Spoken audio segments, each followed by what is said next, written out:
In this one, we're going to do a top 5 smaller type cichlids that I want to bring into my fish room. When I say smaller type, probably fish that don't get over 10 inches, because obviously we're talking about fish like this most of the time that get up to 14, 15 inches, and actually some keepers keeping doveye and jags which get even bigger than these. So these are 5 fish that actually are much easier to keep because they are smaller and they don't reach sizes of above 10 inches. Also, just a bit of a disclaimer, all the pictures that I show in this video I have got from the internet. They're not my own fish, they're on the internet, so I've nicked them off the internet.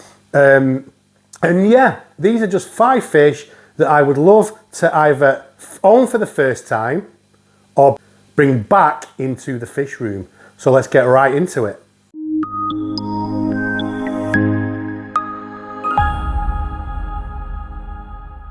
The first fish on the list is the Kroe Eris Alari. Now, about 3 years ago, I actually thought that I was going to get the chance to own this fish, and it was from Predator Aquatics, which doesn't exist anymore, but I'd previously seen it on the stock list, and I'd actually seen it in the shop when I'd been at one point. I didn't pull the trigger on it because it wasn't the time for me to buy it, blah, blah, blah, and all those things. But I went back after a certain amount of time because it was still on the stock list. So when I went over there, I said to the guys who were in the shop, can you bag me up 6 of those Alari? So they bagged them up. I didn't even look at them in the tank, so you can probably know where this is going. Anyway, I get the fish on, puts them in the tank, and it turned out that they were Amatitlani and Mayonnaise. So they weren't the actual fish that I was hoping to get. And obviously, as you can imagine, I was quite excited because it was a fish that I'd started to do my research on. I'd watched lots of videos on. You know, Jim Cummins has had some stunning Alari, and I see a lot all over the internet. So yeah, that was a bit of a disheartener. Obviously, this fish is not going to get up to 10 inches, get over 10 inches. It's going to get to about 7 inches. Now, when I do my sizes are based on average sizes. So there is times when these fish will go over that, not much, but go over it. And sometimes there will be less than that, but I am always going to give you the average size. So up to 7 inches for the Kroe Eris Alari. It's a beautiful, beautiful cichlid, and the chances of me owning this fish right now would be very, very slim, in my opinion. So if you are in the UK and you manage to grab some of those that were in Predator Aquatics all them years ago, and you've got any, or you've got any young, drop me a comment or contact me on other social medias and let me know, because I'll take some off you. So yeah, that's the first one on the list, the Kroe Eris Alari.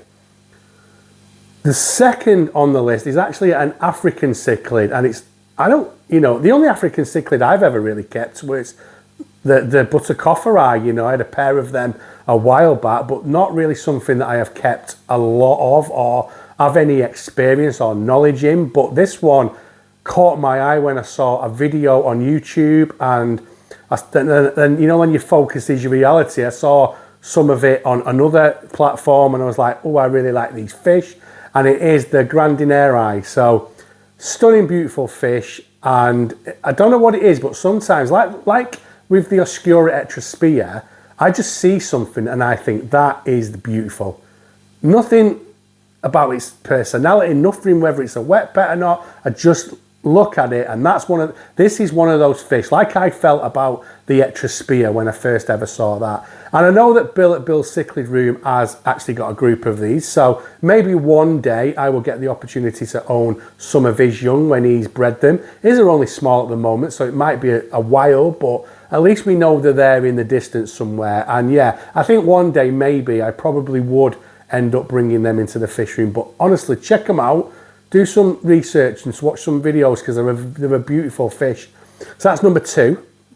Number 3 on the list is a fish that many times I could have actually got this fish because I've seen it. I've seen it at Wharf Aquatics on a fair few occasions, and that is the Thorichthys passionis. And in my opinion, and this is just my opinion, I think that's the nicest Thorichthys that there is. That's my favourite. It's a beautiful fish, and it gets called the false firemouth, but it's got stunning yellow colours. And I think something you'll see with me is I tend to like the yellow fish, if you know what I mean. I've had a few of them in the fish room. Got the multifasciatus, the salvini, and then I would love to own the passionis. The last couple of times I've seen it in Wharf Aquatics, again, it just wasn't the right time. And I know that I can be quite erratic, and I know that I can buy fish on a whim and all that kind of stuff. But both times I saw them, it wasn't the right time. It's a beautiful fish, and again, nowhere near 10 inches. It's way less than 10 inches. You're looking at probably 6 inches at the most, more 5 inches I would say for this fish, but again, a stunning fish. Number 4 on the list is Amatitlania carna. So yeah, I will be bringing some of these into the fish room very, very soon. I am going to be getting some of these off Bill.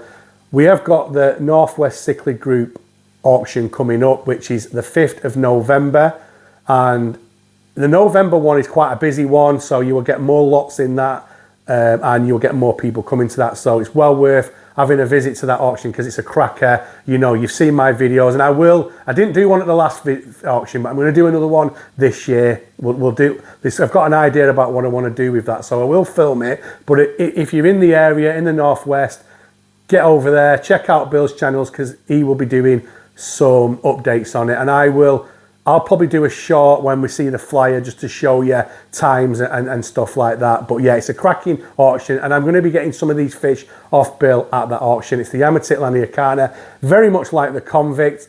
Correct me if I'm wrong, for anyone that's watching, probably was classed as a convict once upon a time and then reclassified as the carna. It's lighter than the convict, so it is a different fish.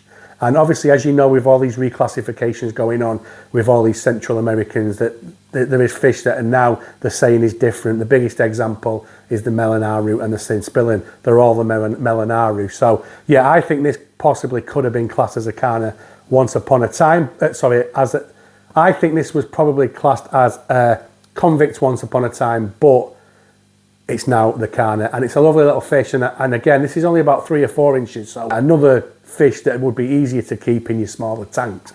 And the last one on the list is a fish. So the previous 4 fish I've never had in the fish room. This fish is a fish that I have had in the fish room and I don't have any more, and I absolutely miss this fish, honestly, and it is the Neotropolis nematopus. One of the best fish I've ever had, one of my favourite fish. I love it. It's an absolute pocket rocket. And I did breed this fish once and I gave all the young away, and I'm now regretting that because I've not got any and I haven't seen them anywhere.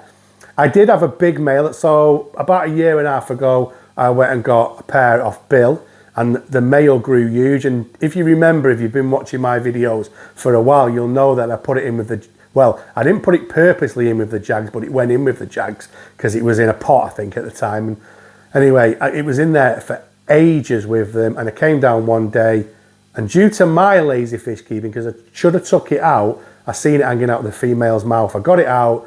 It was alive for a while, but we ended up losing it, and it was huge. It was knocking on probably 4 or 5 inches. It was a big one.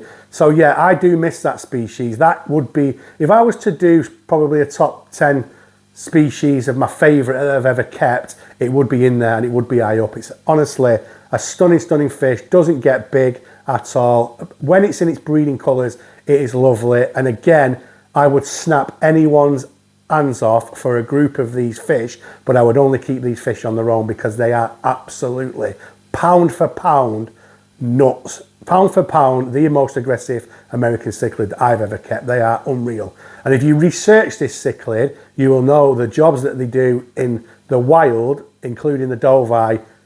You'll know why they're pocket rockets. So yeah, anyway guys, that's just a bit of fun.